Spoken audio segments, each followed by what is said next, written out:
Now, I know, we're in the throes of summer right now, and the autumn should be the furthest thing from your mind. I know that it is for me, but I could recall, okay, take a walk with me here for a second, but reverse your life back to the point in time instead of when it is getting warmer to when it was getting cooler.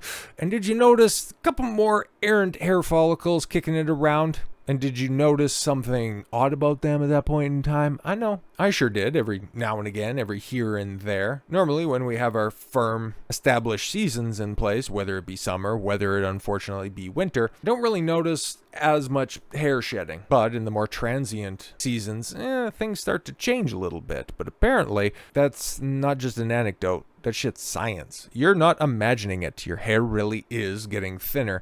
Expert tips for surviving the autumn shed. Yes, if you're concerned about the amount of hair you seem to be shedding as the temperature drops, you're not alone. According to the NHS, 8 million women and around 6.5 million men in the UK experience hair loss of some sort.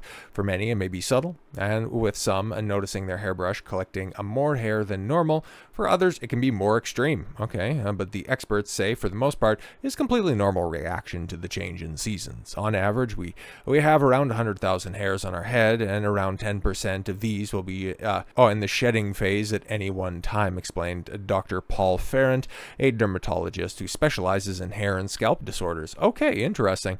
But changes in the environment, such as temperature, can have an impact on growth cycles, which may lead to more noticeable shedding in the colder months. This is a phenomenon known as seasonal hair shedding, which tends to happen around September time in the UK. Hair grows in 4 distinct stages. The final stage, oh my god, seeing the shedding of old hair, making room for new hair growth. Okay. The first 3 phases, angin, catagen, and telogen, cover the growth and maturation of the hair and the activity of the hair follicles that produce individual hairs. Dr. Farrand continues, each hair follicle has its own timeline, meaning that from around a year of age, each follicle will be doing its own thing. When it gets toward the end of its cycle, the hair follicle shrinks and it sits in a resting phase known as telogen. Hair is then shed from the scalp as the follicle elongates into the skin, forces out the old hair, and makes room for the new growth. Seasonal hair shedding, however, there is a bit of synchronization, so a higher proportion of hairs stop growing at the same time. Whilst there is still a lot of speculation as to why this happens, Dr. Farron suspects that seasonal hair loss is actually due to more with something happening in the summer months as increased vitamin D exposure.